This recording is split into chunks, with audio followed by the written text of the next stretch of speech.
আফসোস, কলমে সোমা হাজরা।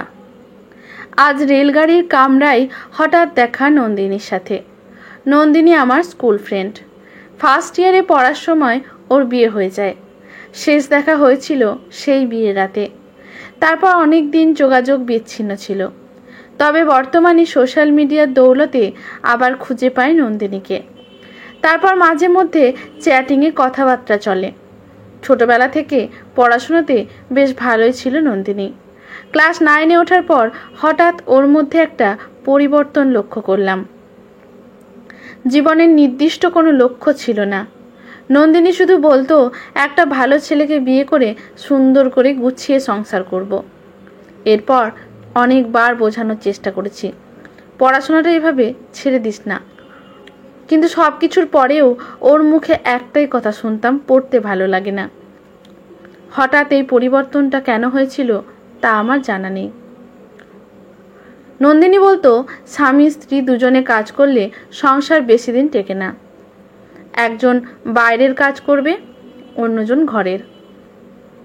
দুজন বাইরে কাজ করলে দিন রাত ঝামেলা লেগে থাকবে। তাই আমি সংসারটা সামলাবো। উচ্চ মাধ্যমিকের পর আমি ভর্তি হলাম অনার্স নিয়ে।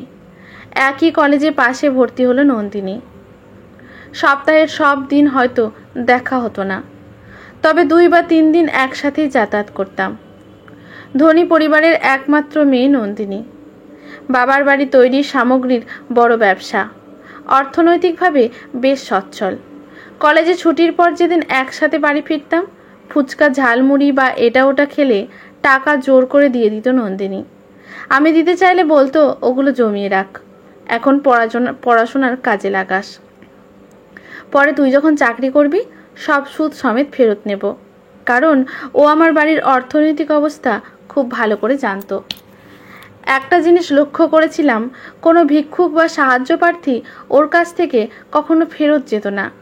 সবাইকে সাধ্যমতো সাহায্য করার চেষ্টা করত। নিজের কাছে খুচরো না থাকলে আমার কাছ থেকে চেয়ে নিত। তখন কলেজের ফার্স্ট ইয়ারে পড়ি। ট্রেনে উঠেছে বছর 8-এর একটি ছেলে। ছেলেটি ট্রেনের মধ্যে পড়ে থাকা খাবার কুড়িয়ে খাচ্ছিল। নন্দিনী ছেলেটিকে ডেকে পাশে বসিয়ে হকার দাদাদের কাছ থেকে খাবার কিনে দিল।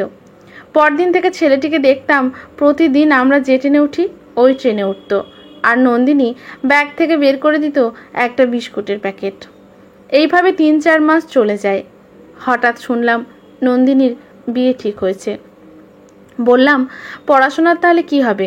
আর 1 মাস পরে তো পরীক্ষা। বিয়ের পর চলে যেতে হবে অনেক দূরে।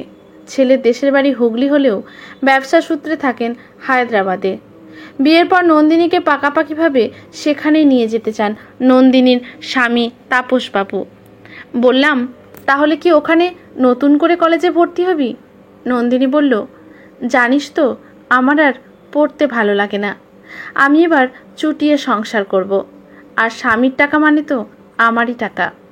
ওর তো বড় ব্যবসা, আমার আলাদা করে আর রোজগারের দরকার নেই।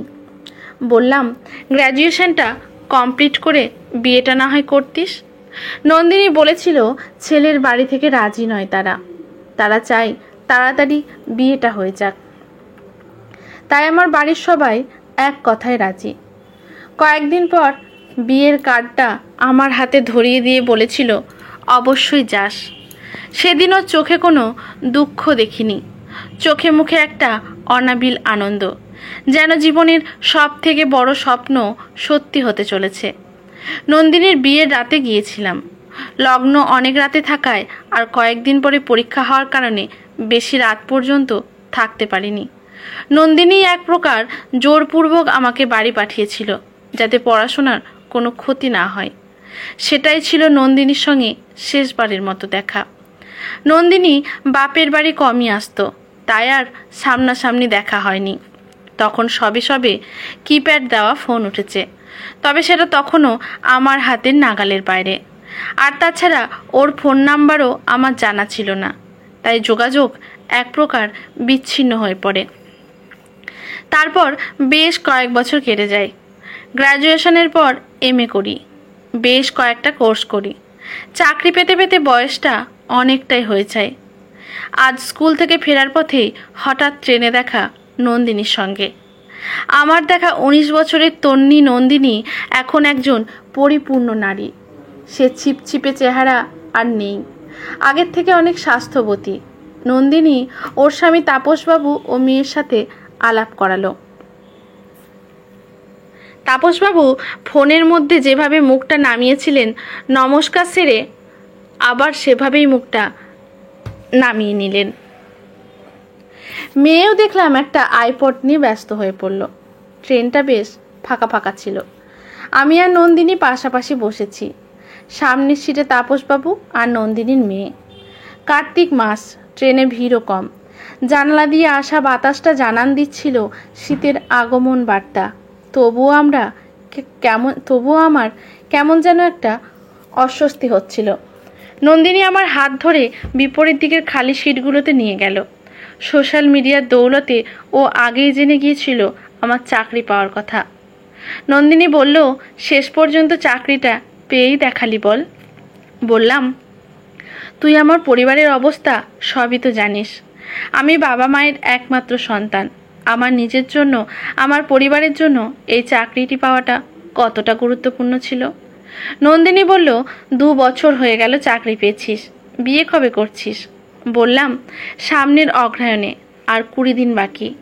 তুই এই কয়েকটা দিন থেকে বিয়েটা কাটিয়ে তারপর যাস। নন্দিনী একটা দীর্ঘ নিঃশ্বাস ছেড়ে বলল, না রে, তা হবে না।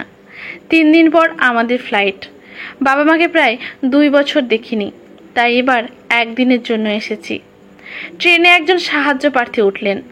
নন্দিনীর সামনে দাঁড়িয়ে সাহায্য প্রার্থনা করছিল। নন্দিনী ওর স্বামীর থেকে টাকা নিতে গেল লোকটিকে সাহায্য করার জন্য। স্বামী মানুষটি ঠিক যেভাবে ফোনে ব্যস্ত হয়েছিলেন সেভাবেই ব্যস্ত হয়ে রইলেন। বললেন, টাকা যেন গাছের ফল, বিশ্বের যত ভিখারি আছে সবাইকে দান করা চায়। নন্দিনী আমার পাশে এসে আবার বসে পড়ল। ব্যাগ থেকে কিছু টাকা বের করে নন্দিনীর হাতে দিলাম। বললাম, তোর কাছে আমার অনেক ঋণ, জানি না কতটা শোধ করতে পারবো। নন্দিনীর চোখের কোণটা চকচক করে উঠল। খুব সাবধানে হাতের রুমালটা দিয়ে দামি কাজল মাখা চোখের নোনতা জলটা মুছে নিল। ওই আফসোস মেশানো চোখের জলটাই আজ সব থেকে কম দামি। তাপসবাবু নন্দিনীর উদ্দেশ্যে বললেন, সামনের স্টেশনে নামতে হবে, উঠে এসো। কত তাড়াতাড়ি যেন সময়টা কেটে গেল। নন্দিনী শেষবারের জন্য বিদায় জানিয়ে নেমে পড়ল। স্টেশনে নামার পরেও হাত নেড়ে আমাকে বিদায় জানাচ্ছে ও। আমার গন্তব্য আরও 5টা স্টেশন পর। ট্রেন ছুটে চলেছে দুরন্ত গতিতে। আজকের গল্পটি এখানেই সমাপ্ত। গল্পটি যদি ভালো লাগে, লেখকের প্রতি শ্রদ্ধা জানিয়ে একটি কমেন্ট করতে ভুলবেন না। লাইক শেয়ার করে পাশে থাকবেন। ইউটিউব থেকে দেখলে চ্যানেলটি সাবস্ক্রাইব করে বেল নোটিফিকেশনটি অল করে দেবেন। ফেসবুক থেকে দেখলে পেজটি ফলো করে রাখবেন। ধন্যবাদ।